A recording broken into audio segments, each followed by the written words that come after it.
Nebraska election officials believe November's general election will look similar to the primary.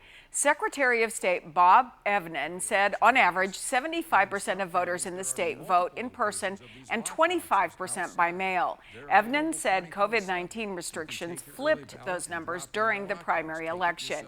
He anticipates after a better understanding of the virus, those numbers for people voting in person will go up for the November 3rd general election, and everyone will be safe if they head to the polls.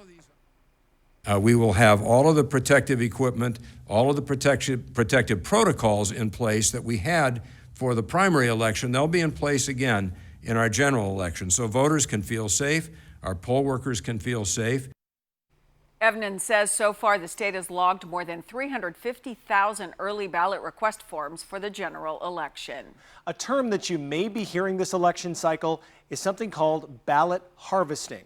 It's when a voter would fill out their absentee ballot, seal it, then give it to a third party to drop off at a collection box or mail. In Nebraska, election law requires absentee ballots to be in by the close of the polls on Election Day.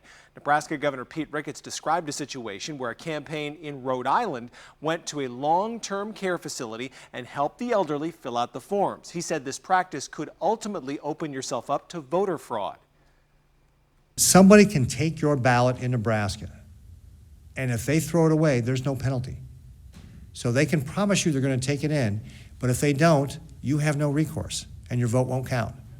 So that's why we want everybody to be really, really cautious with regard to ballot harvesting.